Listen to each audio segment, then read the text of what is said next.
Buenas, ¿cómo están? Arrancamos de vuelta. Recién estaba transmitiendo y bueno, tuve un problemita, así que corté. Pero ahora arrancamos con este fogón. Hoy vamos a hablar del cristianismo y vamos a abordar el cristianismo como un mito. Probablemente cuando uno trabaja con símbolos, cualquier cosa puede ser un mito. No estaba dentro de mis planes hablar del cristianismo, pero bueno, me parece interesante y me presta un poco de atención a las señales también. Por ejemplo, me estoy cruzando mucho con el tema de la filosofía perenne y la teosofía, y quizás, que tampoco era algo que yo tenía pensado desde el comienzo, sería algo que podría estar bueno hablar de eso probablemente el martes que viene. Así que hoy nos toca el cristianismo y vamos a trabajar con el origen del cristianismo, de dónde viene, por qué tiene los símbolos que tiene, ¿existió Jesús? Y si existió, ¿en qué momento nació? ¿Nació el 25 de diciembre? ¿Con qué otras deidades fue asociado en esto que se conoce como sincretismo? Así que, bueno, mientras invito a algunas personas, les cuento que nos juntamos todos los martes en vivo y a las 11 nos vamos para el Zoom y la seguimos. Hoy probablemente no hablemos de cristianismo en el Zoom. Hay un ejercicio que hacen desde el coaching que es muy interesante, se llama el gráfico de flow, y vamos a trabajar con eso. Así que si tenés ganas de ver un poco de qué se trata, estás invitado a sumarte al Zoom, escribime y te vas a poder sumar. Ahora, cuando terminemos este ciclo, probablemente ya para junio, vamos a estar trabajando con astrología. Bueno, a ver. Buenas, Acá ¿cómo tengo. están? Estoy acá con la compu. Así que bueno, mientras invito a algunas personas, les cuento que la dinámica es esa. Nos juntamos un vivo los martes, luego al Zoom y en la semana compartimos por un grupo de WhatsApp. O sea, tiene modalidad curso, todas las temáticas que vamos tratando en estos fogones. Así que bueno, hoy vamos a hablar de la cristiandad. Ya arranco. Con perdón a todos los que sean, digamos, practicantes. Ahí estoy imitando gente. Bueno, a ver Instagram.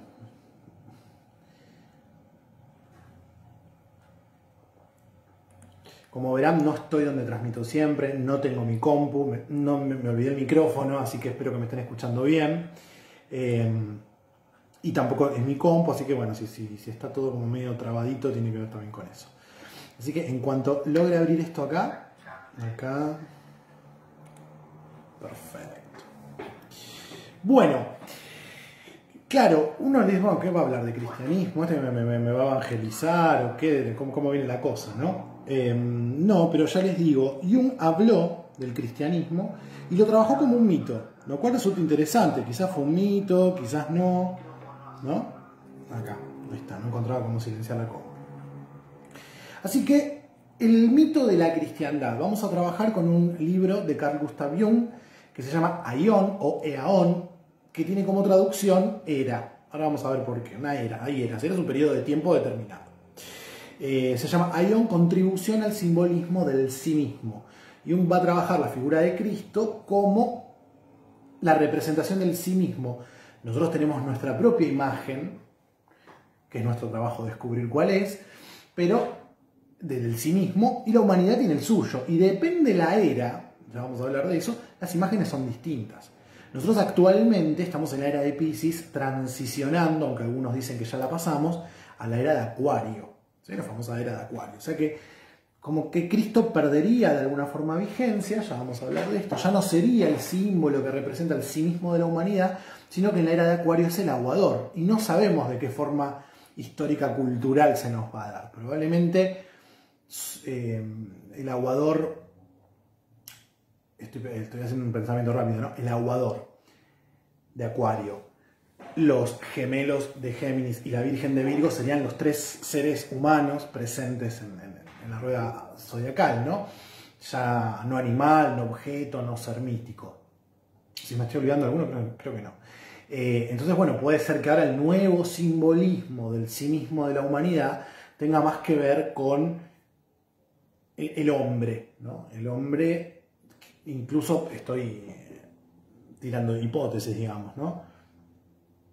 El hombre, pero quizás ya no como divinidad, Bueno, habría que analizar el símbolo de Acuario. Lo sabrán varias generaciones luego de nosotros.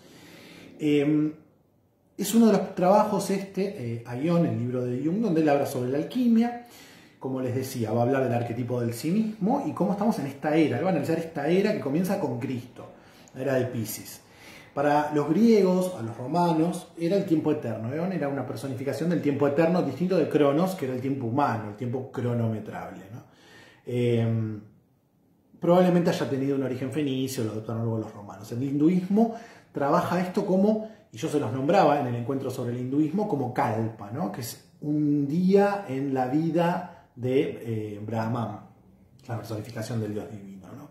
Que pasaba un ave volando y rozaba la cima de una montaña, de una pared, depende de la versión que se tome, y lo que tardara en erosionarse esa montaña por el roce del ala de esa ave que pasaba cada 6.000 años, cuando terminara de erosionarse todo eso había pasado un día en la vida de Brahman. Son eras enormes, ahora vamos a hablar de números.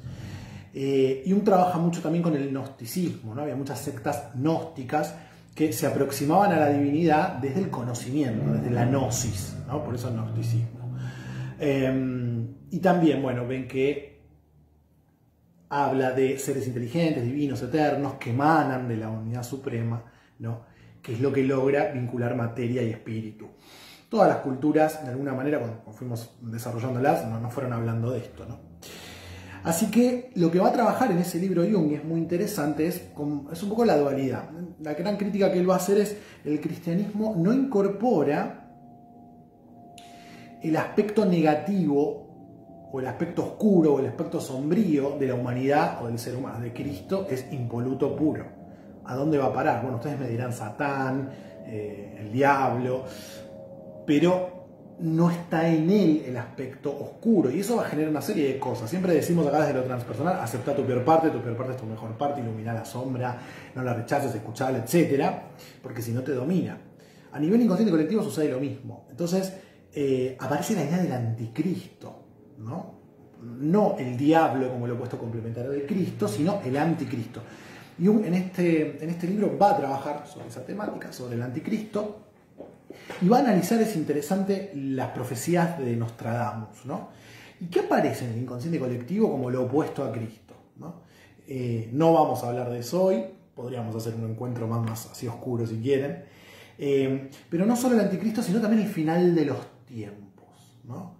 Vamos a hablar de eso también, eso va a analizar a él, sobre todo en torno a la figura de Cristo, Cristo como pez, la era de Piscis, y bueno, va a trabajar el Apocalipsis, cómo todo esto está dotado de ideas astrológicas, ya lo vamos a ver en el tema de las eras. Y bueno, eso lo voy a dejar por ahí. Bueno, podemos arrancar hablando de la existencia de Cristo, el Cristo histórico, el Cristo humano, existió, no existió. Bueno, uno cuando empieza a escuchar un poco, bueno, compra lo que le parece más afín, ¿no? Pero de hecho, esto yo lo estudié en la facu, ¿no? O sea, el Cristo histórico existió. Hay evidencias verídicas que lo nombran. Entonces uno diría, bueno, si ese documento que lo nombra no es una falsificación, ¿cuál era el propósito en nombrarlo? Entonces no había un propósito para mentir sobre la existencia de alguien que no existió. Entonces, está reconocido, hay una convención, están todos de acuerdo en que que existió un hombre que se llamó Jesús. Después podemos discutir sobre su divinidad o no. Y es interesante porque son fuentes no cristianas, porque es muy fácil decir, bueno, los propios cristianos hablaban de Jesús y bueno, y sí, pero alguien lo nombró y sí. Tenemos a Flavio Josefo, nos nombro por nombrar, ¿no? Un historiador romano del siglo II, lo tenemos a Tácito, lo van a nombrar en general como un judío que predicaba o incluso como un judío que generaba revueltas, porque bueno, ya vamos a analizar esa idea. Él viene a romper con la era anterior, con la era de Tauro, con la era de Aries, perdón. Las eras van hacia atrás, estoy haciendo lío. Sí, van hacia atrás. Estamos en Piscis, venimos de Aries. Y lo primero que uno tiene que preguntarse es, bueno, ¿dónde nace, no? Porque, por un lado, es el nazareno, Jesús de Nazaret, ¿no? Y Nazaret está cerca de Galilea. Entonces, ¿por qué se lo llama así cuando en realidad todos sabemos que nació en Belén, en un pesebre? Porque esa es la historia que nos cuentan, ¿no? que está en Judea, cerquita de Jerusalén. Así que bueno, hay distintas teorías para ver en dónde nació, porque probablemente al contar la historia se habla de que nace en Belén y de la estrella de Belén, que ya vamos a ver, porque bueno, en la Torá o en el Antiguo Testamento había, que constantemente se habla de la llegada del Mesías, se fue queriendo asociar la figura de Cristo como Hijo de Dios, Mesías, etc., a lo que decían las Escrituras. Por eso, una de las posibilidades es que haya nacido en Belén. Es interesante también analizar el nombre antes de empezar a hablar de esto, ¿no? Jesús es la forma latinizada del griego Yesous, que deriva del hebreo Yeshu. Yeshu es como decirle Fernandito a Fernando. Yeshu es la forma abreviada de Yeshua, que a su vez tiene otra forma más extendida que es Yehoshua, si hay algún hebreo o cabalista que me corrija, que significa Yahvé salva. Si uno lo hubiera escrito como lo tengo yo acá, queda bastante más claro. Algo parecido pasa con Josué, que es un personaje del Antiguo Testamento, que es quien va a suceder a Moisés. Ahora tenemos a Jesús, que también se lo llama Cristo. Jesús Cristo, o Jesús el Cristo, o Cristo Jesús. Bueno, Cristo es en griego Christos, y es una traducción del término hebreo Mesías, que significa el ungido. Ungir significaba reconocerle alguna cuestión especial a alguien. Está ungido, por ejemplo, el Papa unge al emperador y lo convierte en emperador. Al ungirlo, le otorgas esa, sobre todo con un aceite, le das esa característica de lo sagrado. Así que ahí tenemos a Jesús el ungido, ¿no? A Jesús el Mesías. Y acá es donde se pone interesante, porque lo que primero nos tendríamos que preguntar, y esto es algo que estaría lindo hacerlo para fin de año, probablemente bueno, este año lo haga, porque ¿cuándo nació Jesús? O sea, es súper evidente por un montón de cosas que no nace el 25 de diciembre, pero se lo pone como el 25 de diciembre. Bueno, tenemos a Dionisio el Exiguo, es un monje a quien se le encarga la tarea de ordenar el calendario, digamos, vamos a ordenar la era cristiana, vamos a empezar a contar a partir del nacimiento del Cristo. ¿Y cuándo nace Cristo? Bueno, este monje se ocupó de estudiar eso y cometió algunos errores en el cálculo. Entonces, Cristo no nació en el año 0, que por otro lado el año 0 no existe, ahora vamos a ver si hablamos de eso, sino que nació entre 4 y 8 años antes de sí mismo. Es decir, nació en el -8, -7, -7, después vamos a ver eso, porque hay distintas teorías, ¿no? Pero es ese periodo de tiempo, no nació en ese año. ¿Por qué? Por un lado, lo que hizo Dionisio el Exiguo fue ver los emperadores romanos. ¿Cómo contaban el tiempo en el Imperio Romano? Bueno, a partir de la fundación de Roma. Entonces, el año 1 era el año de la fundación de Roma, no el año 0, porque las cuestiones temporales no se miden desde el 0. Cuando vos haces una lista y enumerás cosas, no hay un 0. Esa es una visión, ¿no? La otra es que, bueno, sí, puede haber un año 0. Entonces, enero del año 0 es como si uno dijera 0,1. Febrero 0,2, hasta llegar al 1 redondo, digamos. Que es como cuando uno cumple años, ¿no? Yo cumplí años en enero, y bueno, estoy ya, cuando cumplís el año, significa que ya transcurrieron, no sé, 25 años. Entonces, después de tu cumpleaños son 25 y un día, 25 y 2 días. Son dos formas de verlo. La convención es que no hay año 0, hay año 1. Se pasa del -1 al 1. Entonces, cuando Dionisio el Exiguo arma la cronología, va a omitir esto, no va a tener en cuenta el año 0. Por otro lado, contó a los emperadores por nombre. Entonces, César Augusto, que es, digamos, a partir de todos los emperadores, César Augusto, resulta que gobernó durante 4 años con el nombre Octavio, y eso no lo tuvo él en cuenta. Entonces ahí ya tenemos un desfasaje de entre 4 y 5 años a la hora de contar. Le voy a nombrar muchos motivos por los cuales no se sabe bien y no entendemos mucho la cronología.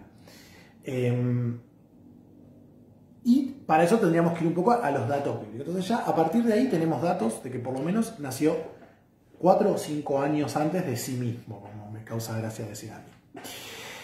Después tenemos que en la Biblia nos dicen que hay un censo. O sea, ¿por qué Jesús, María y José se van montados en burro hacia Belén y cuando llegan, María va a parir a Cristo, a Jesús, en el pesebre. Bueno, estaba obligado a volver porque algo que los romanos hacían era censar la población, ¿no? Para calcular el grano de maíz. Si vos eras ciudadano romano recibías granos de trigo, perdón, para hacer el pan, y tenías como ese derecho. Entonces, para poder recibir eso tenías que estar en tu lugar de nacimiento en la época del censo. Entonces, ¿hacia dónde iban? Bueno, iban hacia Belén. Si uno busca los censos que se hicieron en el Imperio Romano, va a ver que hay un censo de César Augusto en el año 8 y otro en el año 6. Así que casi que podríamos llegar hasta el 8 antes de Cristo. Porque si estaban viajando por el censo, puede ser que haya sido en el 8, puede ser que haya sido en el 6. Él va a salir de Nazaret, en Galilea, y se va a ir hacia Belén, en Judea. Después tenemos en qué mes nace, ¿no? Pues ya sabemos, no nace en el año 0, pero también tenemos que ver en qué mes nace. Sabemos que no es diciembre, ¿no? Este es un poco lo más jugoso del encuentro de hoy, ¿no? ¿Por qué se elige el 25 de diciembre? Si alguien ya lo sabe, sin investigarlo, y me quiere contar, ahora voy en un ratito para Facebook, a ver si alguien saludó, si alguien habló, y me cuentan, ¿por qué el 25? ¿Qué pasa el 25? Piénsenlo, ¿no? Bueno, veo acá también gente conectada, pero están calladitos.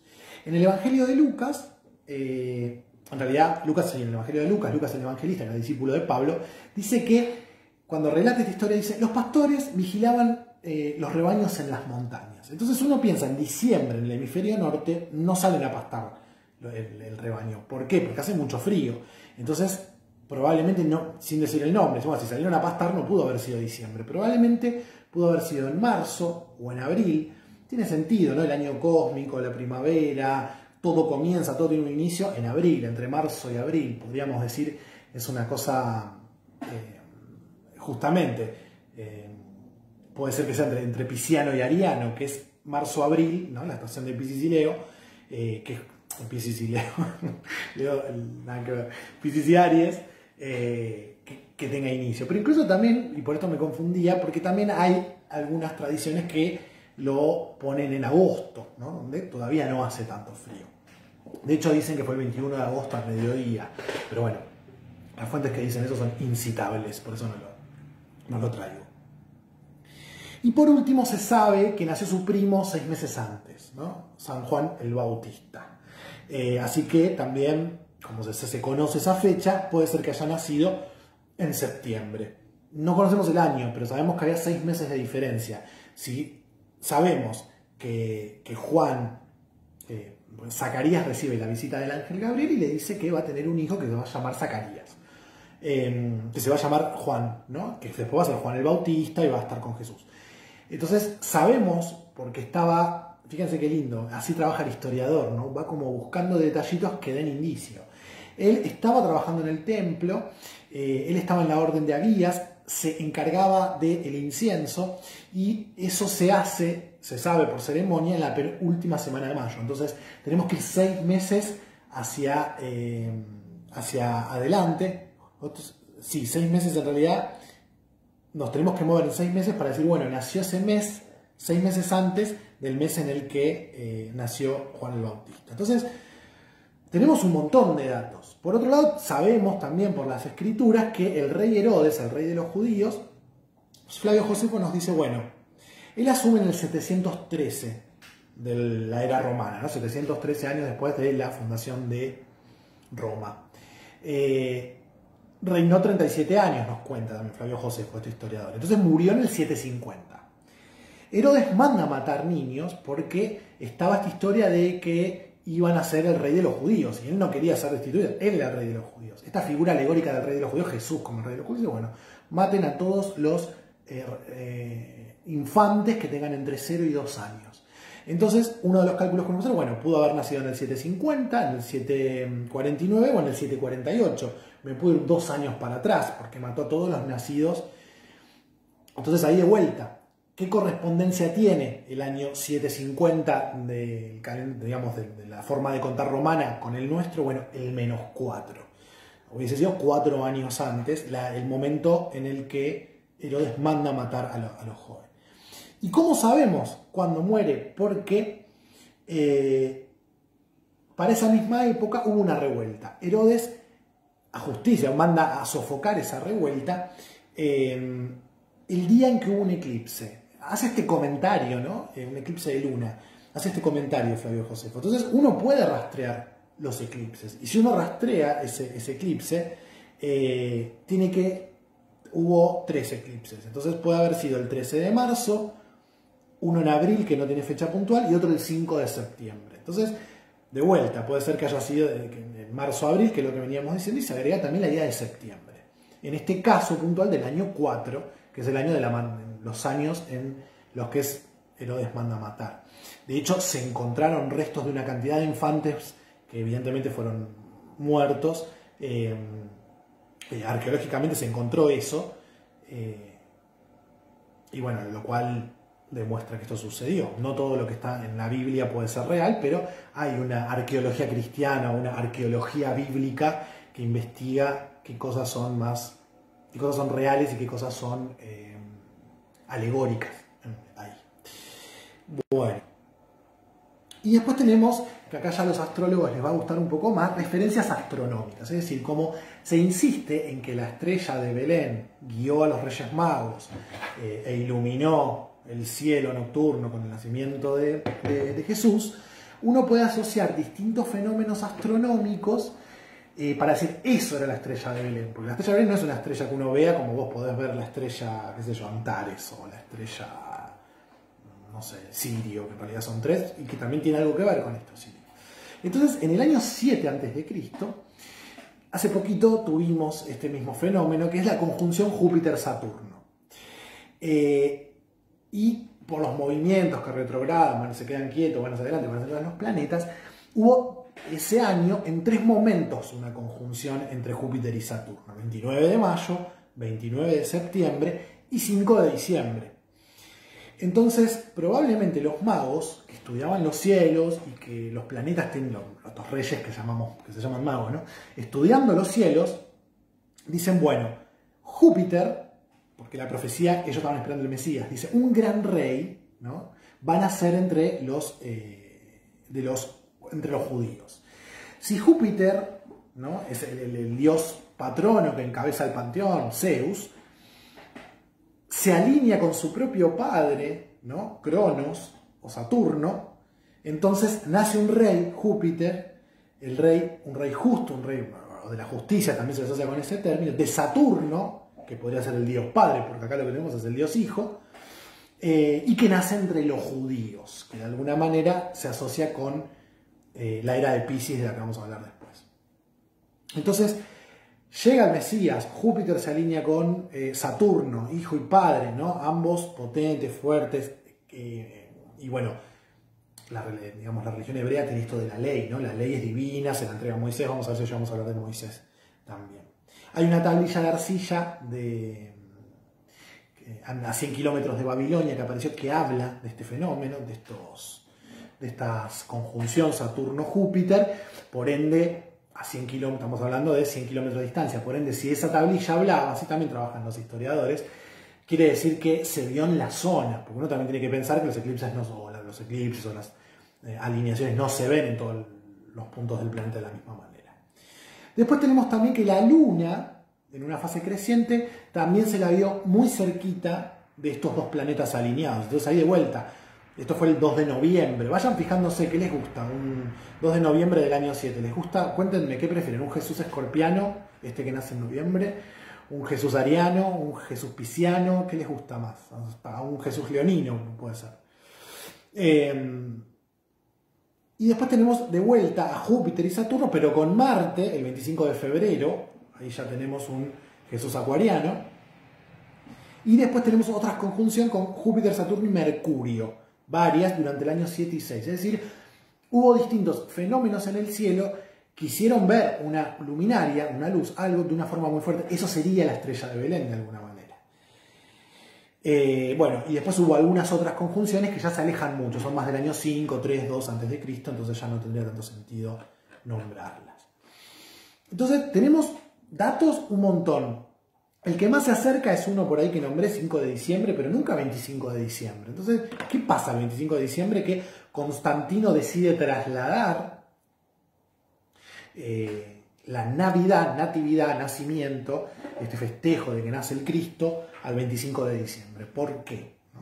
Eso lo hace Constantino, que es el primer emperador cristiano, ¿no? Que hacia el 300 lo oficializa, digamos. ¿Qué pasaba? Iban cobrando cada vez más poder y Constantino dijo, me conviene tenerlos de mi lado, me convierto y listo. Por otro lado, también la madre parece que era cristiana, entonces, bueno, se ve que tenía un complejo de Edipo Constantino bastante. Después se cuenta la historia de que él vio un símbolo de fuego en el aire justo antes de una batalla y que el mensaje, él ve ese símbolo, sueña y en el sueño le dicen, en vez de ir con el estandarte típico, ¿no?, del imperio, tenés que ir con este símbolo que es esa X con la P, y dice que gracias a eso ganó, entonces bueno, se termina como de convertir, ¿no?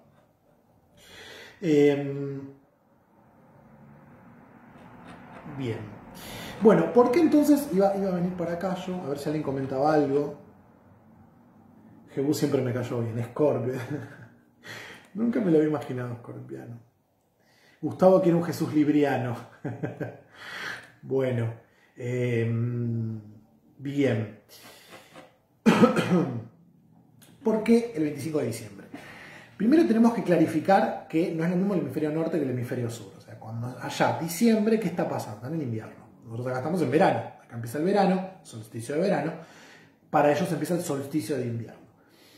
El solsticio, etimológicamente, significa que el sol se queda quieto. Hay un periodo más o menos de 3 días donde el sol siempre sale por el mismo lugar. Si uno sacara una foto del sol en el amanecer, saldría siempre por un punto distinto. Va generando justamente como un símbolo de infinito.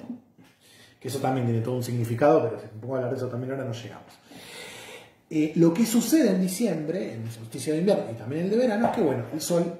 Y por otro lado, es la época del año que en realidad son 3 días, del 22 al 25, son los días más cortos, es decir, hay mucha más noche, mucha más oscuridad.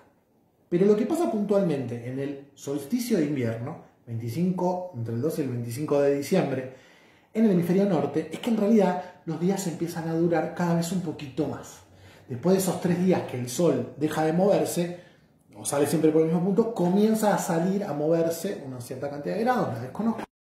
Entonces los días empiezan a durar más hasta que llega el equinoccio de primavera, donde los días duran lo mismo que la noche. Equinoccio significa eso. Entonces sería interesante que veamos qué pasa con el sol para la humanidad como simbolismo. Imaginen el hombre más primitivo observando tanto la luna como el sol. Y cualquier fenómeno, sin poder explicarlo de una forma racional, todavía ese pensamiento no estaba desarrollado.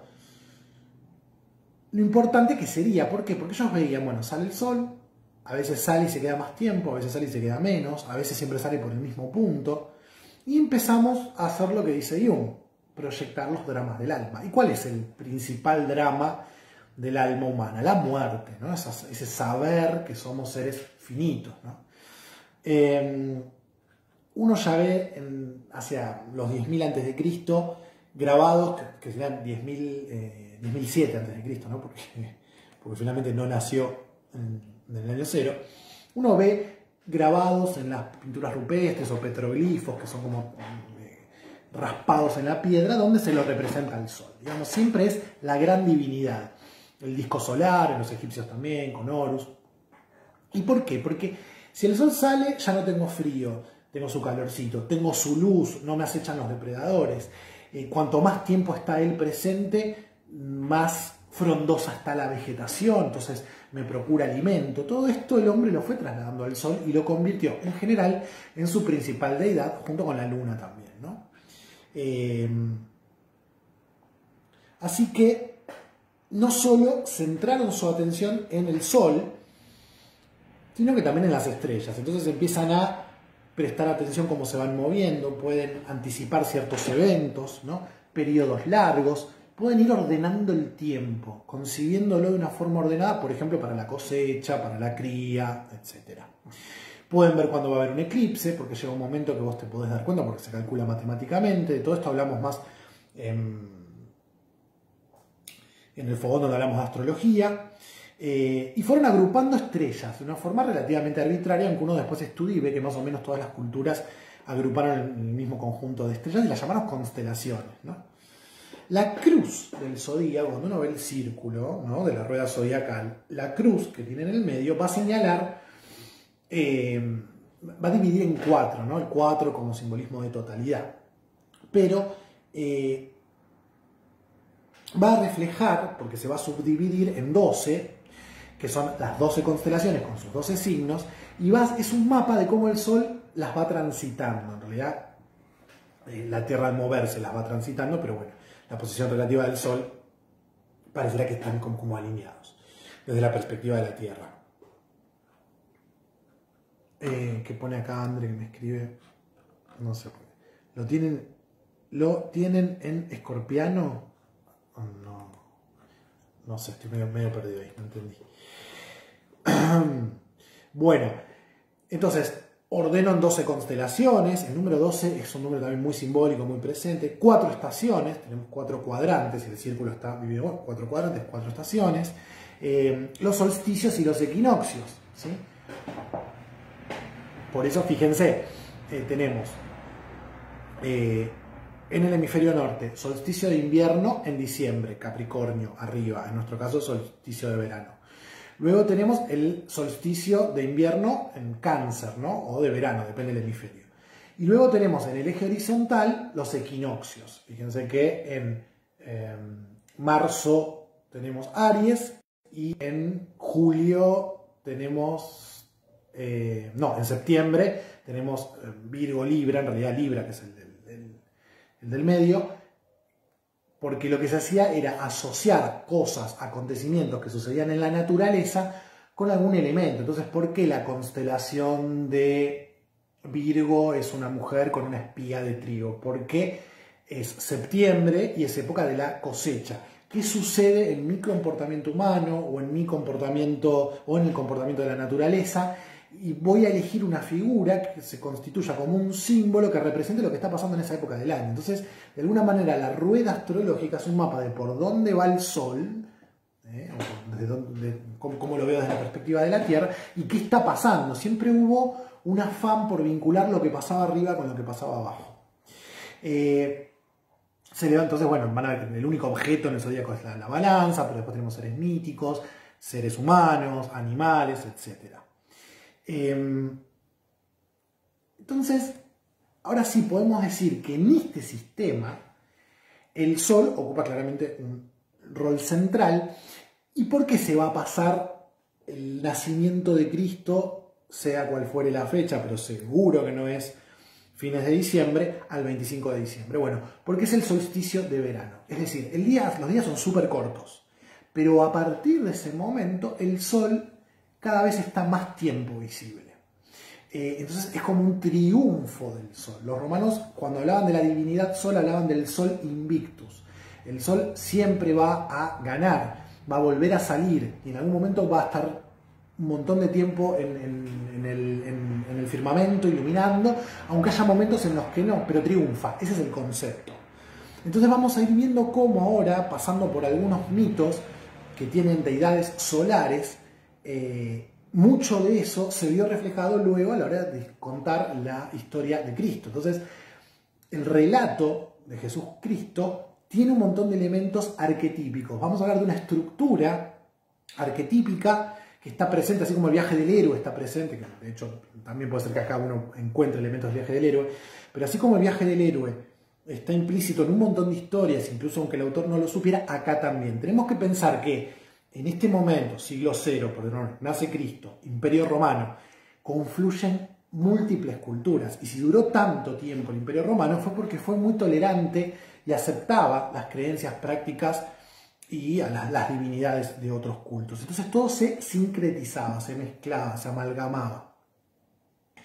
Entonces nos van a llegar cosas de Egipto, ahora vamos a hablar de Horus, cosas de Mesopotamia, vamos a hablar un poco de Sargón de Akkad, de Gilgamesh, y llegan cosas hebreas, es decir, lo que uno ve como amalgama ahí era el ciudadano romano, el hebreo, incluso como religión, el judaísmo, y elementos también griegos, que siempre fue una cultura muy reputada en la antigüedad, que a su vez los griegos tomaron elementos porque tenían como costumbre viajes iniciáticos a Egipto. Bueno, vamos a ver qué llegamos a decir de todo esto y cómo el cristianismo en definitiva es una remake de todas estas cuestiones.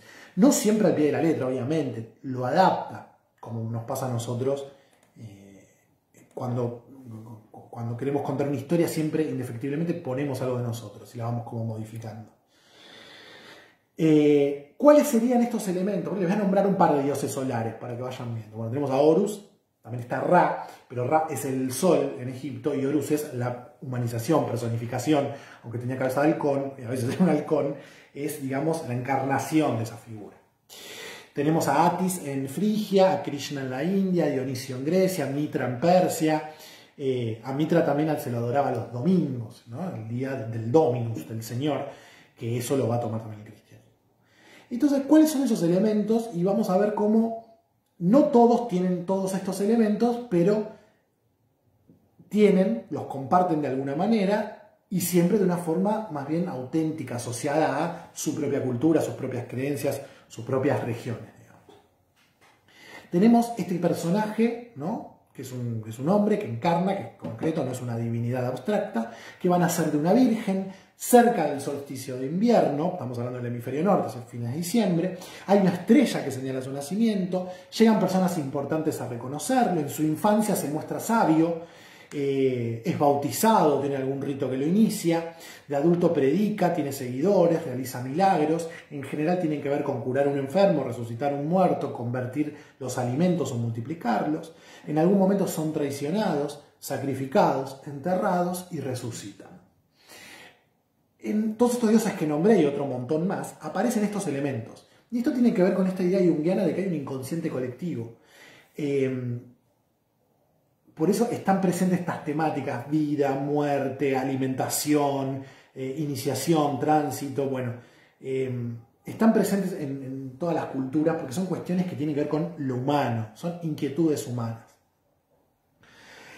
Y antes de hablar de Jesús, que espero tener tiempo, nosotros podemos ver que, por ejemplo, cosas que para nosotros son muy del cristianismo, eran babilónicas, esto creo que ya hablé. Entonces, cuando en el Antiguo Testamento se habla del diluvio, ya tenemos una historia mucho más antigua que el Antiguo Testamento, que es la de Gilgamesh, el poema de Gilgamesh, donde se habla de un diluvio.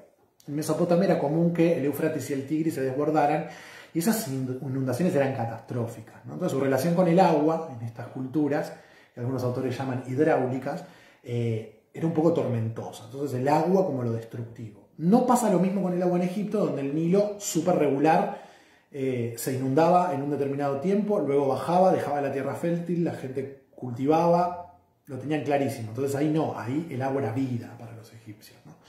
No tenían esa relación conflictiva, tortuosa como los mesopotámicos. Así que el diluvio viene de ahí, es decir, los hebreos, cuando tienen sus propios relatos sagrados, toman elementos, o no los toman, los conocen y no tienen tan claro de dónde vienen. Y el caso de Moisés también se repite con la historia de Sargón de Akkad. Moisés es dejado en un canasto, que justamente llamamos Moisés, en un río, recogido por una familia pudiente o de la realeza, que lo va a educar y entonces luego va a ayudar a liberar un pueblo, le va a dar las leyes al pueblo. Bueno, Moisés y Sargón de Akkad tienen la misma estructura arquetípica en el relato. Tenemos a Manu en India, que también da leyes, Minos en el monte Dicta, sube al monte igual que Moisés a recibir las leyes. Esa es otra idea también arquetípica muy común, encontrar que dónde encuentro la inspiración, dónde conecto con Dios, dónde recibo su palabra, en una montaña. ¿Y por qué una montaña? Porque la montaña está arriba, Dios está arriba, y si me subo a la montaña estoy más cerca de Dios. A veces es tan básico como eso, aunque luego adquiera toda una dimensión simbólica más profunda. Así que tenemos a Manu en India, a Minos en el monte Dicta, a Mises en el Egipto cargando las piedras de la ley. Manus, Minos, Mises, Moisés, incluso hasta suenan todos parecidos. Hayan querido copiar el mito o no. Están los conspiranoicos que dicen que es una copia y que lo usaron como un elemento de poder porque si le funcionó a los egipcios no funcionó a los... Bueno, y están los que, más junguianos, dicen son arquetipos. Incluso aunque yo no sepa que esa historia existe, la manifiesto porque esas son las inquietudes humanas. Los 10 mandamientos también parecieran que son algunos de los mandamientos que aparecen en el canto 125 del Libro de los Muertos. Los egipcios se estudiaban de memoria un montón de respuestas para poder contestar bien en el juicio antes de pasar al reino de los muertos y garantizarse un buen lugar. Entonces no he matado, no he mentido, no he robado, tiene que ver con no matarás, no usarás, no mentir no es así, no mentirás, tiene otra forma más compleja de decirlo, no robarás, etc. Entonces, similitudes así hay un montón, y la más interesante entonces es la de la solaridad del dios. Entonces fíjense qué pasa con Horus. Es, como les dije, es el sol antropoformizado, en forma de antropo, de hombre. Su vida en realidad es una serie de mitos. Es muy compleja la mitología egipcia porque cada templo, cada grupo sacerdotal tenía en su ciudad, por ejemplo, el que más conocemos es el de la ciudad de Heliópolis, entonces nos llega su mitología, pero cuando uno empieza a comparar, son historias que incluso se contradicen y van cambiando a lo largo del tiempo. Los sacerdotes de Heliópolis dicen que la tierra, junto con el cielo, tuvieron a Osiris y a Set, y a Isis y Nefis. Entonces, Osiris se casa con Isis y Set con Neftis. Osiris y Isis juntos van a tener a Horus.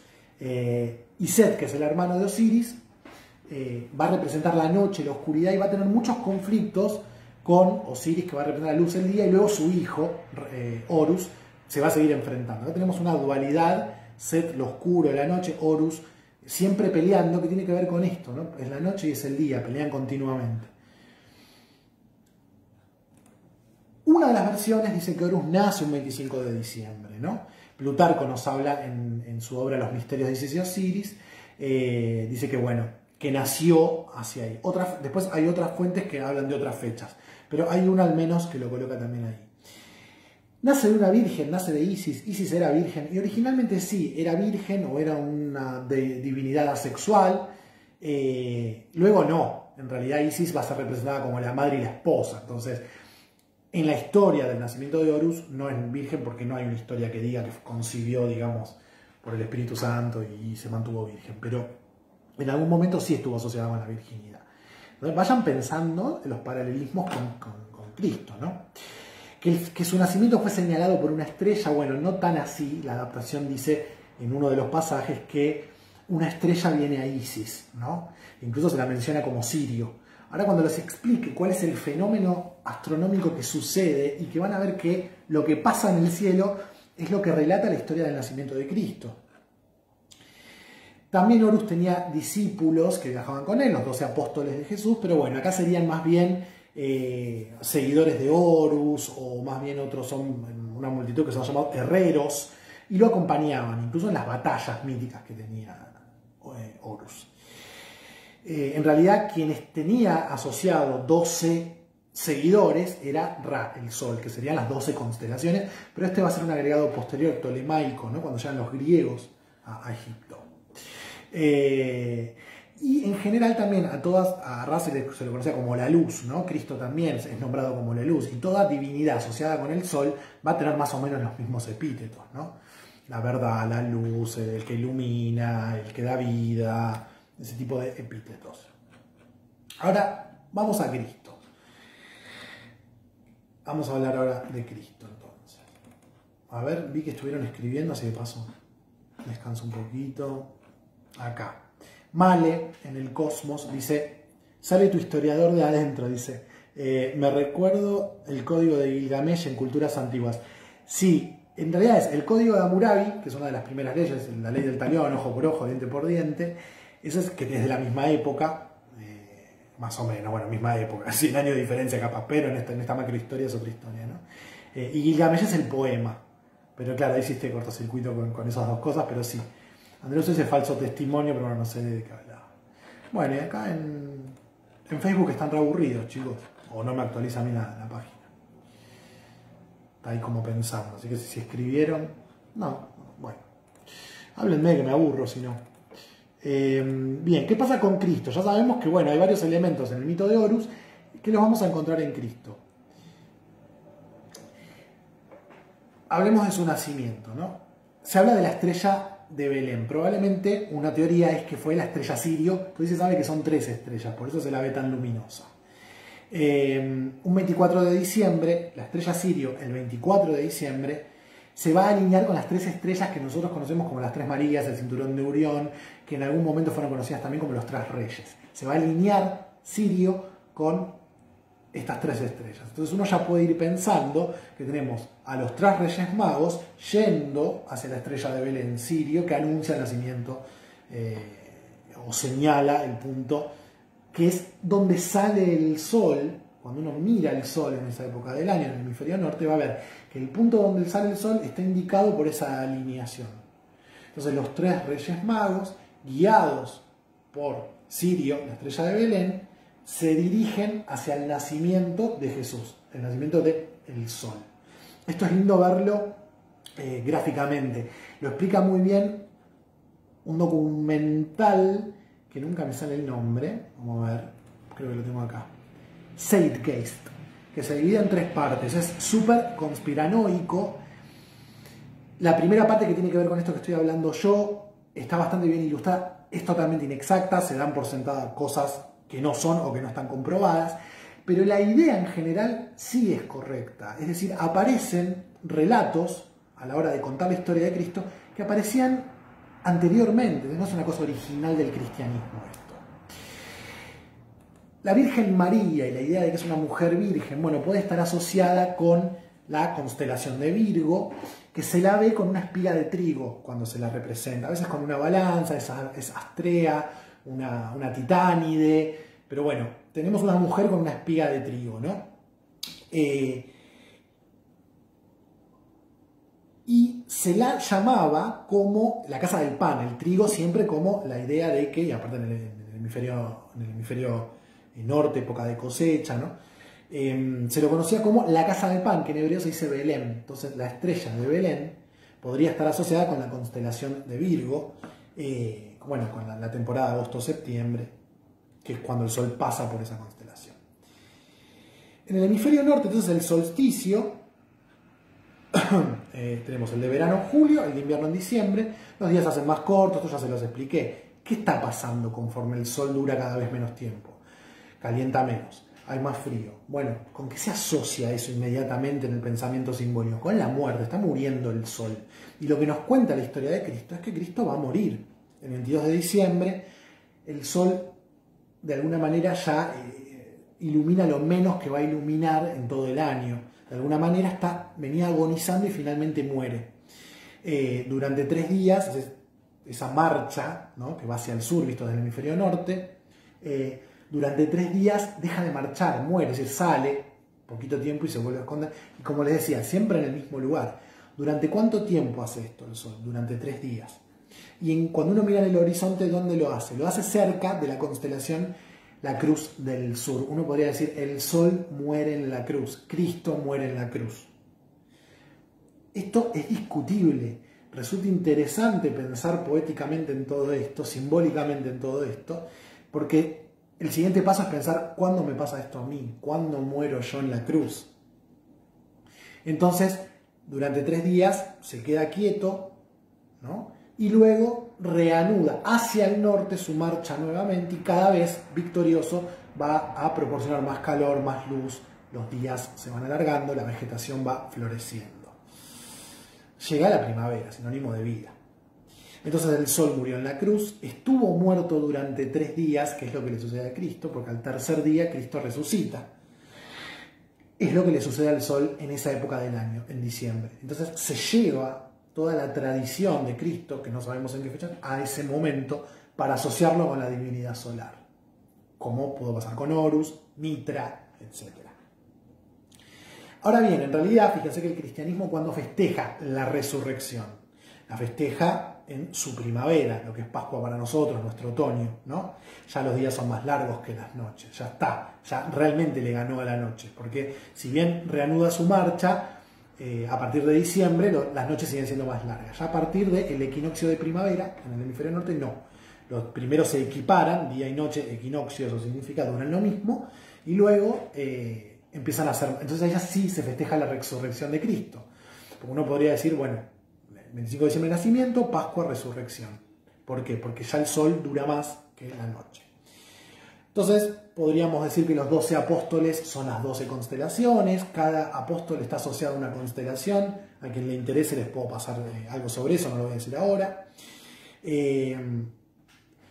Van a ver que algunas de las primeras representaciones de Cristo son con una corona en la cabeza, ¿no? Y esa corona tiene una cruz, y si uno lo mirara, esto se ve bien claro en las imágenes de este documental, el círculo tiene una cruz y es lo que tiene atrás Cristo, ¿no? Casi como decir, bueno, yo soy el sol, estoy en el centro, todo lo demás alrededor. Bien, espero llegar, creo que tengo un poquito más de tiempo porque me conecté un poco más tarde. Quiero hablarle de las eras. Entonces ya sabemos esto, ¿no? Cristo, Jesús, asociado con las divinidades solares, con el inconsciente colectivo, la gente podía fácilmente reconocerlo porque todas las culturas tenían algún evento o alguna divinidad que durante el solsticio de invierno, ¿no? Se festejaba, entonces era fácil asimilar esta idea. Pero quiero decir, no es original del cristianismo, no fue Cristo el que hizo eso, o sí, es una cuestión de fe, pero estas coincidencias nos invitan a reflexionar. Cada 2150 años, durante el equinoccio de primavera, el Sol, al salir, sale en una constelación, alineado con una constelación. Pero cada 2150 años esta constelación cambia. Entonces, actualmente está pasando, o ya pasó, depende del autor, de Piscis a Acuario. Es un retroceso en realidad. Entonces, si cada 2150 años yo viera en el equinoccio de primavera dónde sale el Sol, vería que hay una constelación distinta. Entonces, cada periodo de 2150 años va a ser una era. Por eso se habla de la era de Piscis, la era de Acuario, anteriormente a Piscis la era de Aries, la era de Tauro, ahora les voy a hablar de eso. Esto tiene que ver con la inclinación del eje de rotación de la Tierra, un montón de cosas aburridas de explicar. En ese sentido, en 25.765 años, el Sol va a haber recorrido todas las constelaciones, marcha atrás. Eso es lo que se considera el gran año o el año platónico, ¿no? Todo vuelve a estar en el mismo lugar. Y luego se vuelven a repetir todas las conjunciones, todos los aspectos entre planetas, cada 25.765 años se repiten. Entonces ahí aparecen ideas como el eterno retorno y que va a volver a suceder lo mismo y que todo se repite. Bueno, nos invitan a fantasear sobre eso, este tipo de cosas, ¿no? Bien, tenemos entonces del 4300, redondeando números, al 2150 la era de Tauro, que es cuando transcurre, que termina cuando Moisés, que va a representar la nueva era, la de Aries, acuérdense que vamos para atrás, baja del monte Sinaí con las tablas y encuentra a su pueblo adorando al becerro de oro. Ahí tienen simbólicamente a Tauro. O cuando se escribe la historia, lo que se quiere decir, porque los antiguos tenían muy presente esta idea de cambio de era, destruye este falso ídolo, esta estatua que representa el toro, y es una situación como muy violenta. En ese sentido decimos, bueno, Moisés representa a Aries, esta nueva era que comienza con nuevas leyes, bajando del monte, tirando abajo las falsas deidades y comenzando, bueno, es el pueblo elegido, del único Dios, etc. Todo lo que el judaísmo dice. Del 2150 hacia el primero, como decíamos, va a ser la era de Aries, entonces, primero después de Cristo. Entonces Moisés ya da inicio a esa era, y Aries es el carnero. Bueno, hay una ceremonia judía donde se sopla el cuerno del cangrejo, iba a decir, el cuerno del carnero, y bueno, podría ser como una representación de eso, ¿no? Y luego ya se sale de la era de Aries, y como vamos hacia atrás, ¿qué nos viene? Piscis. Y ahí ya, del primero, desde el nacimiento de Cristo, hasta el 2150, o sea, nos falta para la era de Acuario, es la era de Piscis. Algunos dicen que la era ya empezó. Bueno, no lo sé. No me logro dar cuenta por qué la discrepancia, pero en todo caso estamos en tránsito, ¿no? Para estos números que estamos hablando, 100 años más, 100 años menos, no es demasiado. Jesús sería Piscis. Bueno, hace milagros, multiplica peces, juntaba con pescadores. El tema del pez está muy presente. De hecho, tenemos el ictus o ictis, ¿no? Que en griego significa pez, que son como esos dos, no sé cómo hacerlo, son como dos paréntesis puestos de manera tal que parecen un pececito, ¿no? Y dentro tienen unas letras griegas que significan, a ver si lo tengo acá,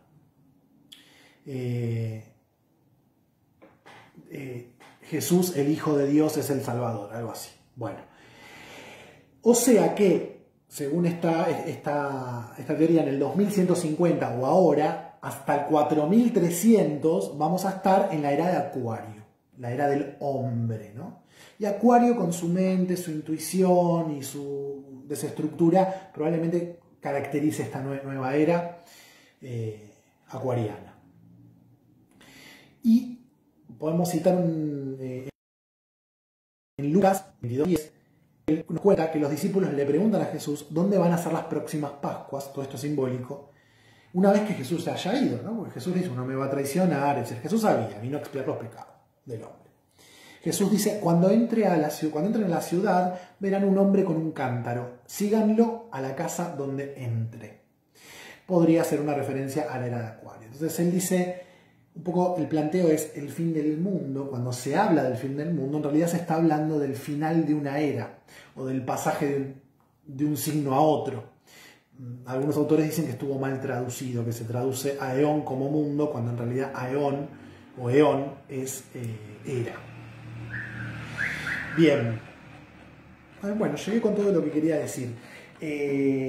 Resulta interesante verlo como un mito, como reflexión final que podemos decir. Jung escribe sobre todo esto, trabajó mucho sobre el simbolismo del pez, y él va a decir que bueno, el inconsciente colectivo de esta cristiandad de 2000 y pico de años está caracterizada por este personaje, está simbolizada por este personaje y caracterizada por todo lo que el simbolismo del pez representa. Él va a decir, el cristianismo le va a quitar lo malo de la divinidad. La divinidad va a ser pura, buena, perfecta. Y en este libro él diserta sobre el bien y el mal de esa manera exquisita en la que escribe Jung, concluyendo que son la misma cosa. Entonces va a decir, la cristiandad, cuando se va construyendo, digamos, podríamos decir Occidente, va a tener este gran problema a la hora de desarrollarse, que va a separar lo bueno de lo malo y va a rechazar lo malo. Y el ser humano tiene esa naturaleza mala, y cuanto más la rechace, más loco lo va a volver. A nivel global sucede lo mismo. Yo creo que también Jung escribió en la época de la Guerra Fría, ¿no? Y en la época de la Unión Soviética, donde el mundo estaba dividido en dos, comunismo y capitalismo, que es un poco lo que nos pasa a nosotros, ¿no? Está lo bueno y está lo malo en nosotros, y la idea es, y esto es lo que propone Jung, darnos cuenta que eso es parte de nosotros, darle un lugar, lo cual no quiere decir salir a matar, tratar mal a alguien, etc. Significa poder aceptarte con eso, amarte con eso y no a pesar de eso. Y lo otro que demuestra en este libro, el Aion, es esta idea de que al no darnos una entidad, por ejemplo, hablamos del hinduismo, ¿no? El hinduismo claramente en una divinidad tiene, por ejemplo, lo femenino y lo masculino, otra dualidad.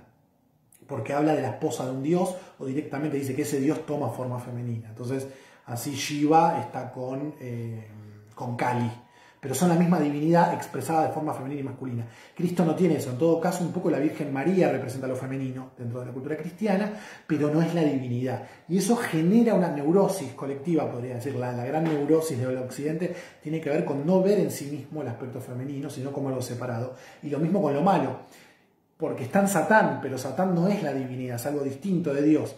Entonces aparece desde lo esotérico, desde lo oculto, la idea del anticristo, porque el inconsciente siempre compensa. Yo puedo negar todo lo que quiera en mi vida cotidiana, pero en los sueños va a aparecer aquello que mi inconsciente quiere que se exprese. Entonces, incluso la aparición del tarot y la utilización del tarot como un oráculo tiene que ver con todo o la alquimia, sobre todo la alquimia, que es lo que estudia Jung, tiene que ver con una cultura que no expresaba un montón de cosas, lo femenino, lo masculino, lo bueno, lo malo, la dicotomía, ¿no? Que en realidad son opuestos complementarios. Por algún lado van a salir. Y esto nos pasa a nosotros en la vida cuando decimos algo que no queríamos decir, cuando nos equivocamos y en lo que menos nos queríamos equivocar, es en un acto fallido o en un furcio, ¿no? Por algún lado va a salir. Y ahí la idea de anticristo que también va a analizar Jung en este sentido. Así que, bueno, esto era un poquito de lo que les quería hablar, de dónde nace el cristianismo. No es algo tan raro, la humanidad lo viene haciendo desde siempre, pero dándole su propia impronta cultural, histórica y de contexto. Bueno, no sé si tendré algo para leer acá. Nada, acá. Bueno, gente, gracias por conectarse. Vamos llegando al final de este ciclo. El próximo va a ser seguramente sobre astrología. También hay ganas de hacer un encuentro de emprendedores con Mirna. Estuve en una entrevista ayer con ella. Fíjense si la quieren ver. Está en las redes hablando de emprendedurismo. ¿Y qué más les cuento? Pueden hacer tarot acá en sus propios días y horarios, astrología, los cursos ya están armados, es con un acompañamiento mío, cuando surgen dudas les propongo actividades. Ahora nos vamos a un Zoom, quien no se conectó nunca y tiene ganas de participar, escríbanme que se pueden unir al Zoom. Vamos a trabajar con algo del coaching, que es el gráfico de Flow, como para descubrir en qué áreas de nuestra vida fluimos más, etcétera, y que eso nos ayuda un poco a encontrarnos, a saber para qué somos buenos, qué disfrutamos, qué nos gusta, ¿no? Dice Jorge Caponero, dice gracias a vos. Así que pueden hacer tarot, astro, tienen un montón de talleres de Anima y Animus que también ya están armados, los pueden hacer cuando quieran, contáctenme, fíjense en historias destacadas, están todos explicaditos. En el pie del video tienen toda la info que necesitan para ponerse en contacto. También tienen la posibilidad de invitarme un cafecito si quieren. Tienen el link, o de colaborar económicamente a través de Pago Fácil o PayPal para poder seguir haciendo los vivos así de forma gratuita y ofrecer esto. O incluso si quieren hacer un curso y no tienen la plata o quieren una beca. Bueno, si ustedes también colaboran, si les parece interesante y les gusta el material que comparto y si les sirve, pueden colaborar también económicamente para poder sostenerlo, ¿no? Y de última, si alguien quiere hacer un curso y no lo puede pagar o quiere una media beca, al tener también ese otro ingreso es posible. Así que, bueno, les agradezco un montón. Nos vemos ahora un ratito en el Zoom. Escríbanme si se quieren sumar. Gratitud, como digo siempre, que es lo que recibimos gratis por no hacer nada y que es la llavecita que abre la puerta de la felicidad. Les quiero, gente linda. Adiós.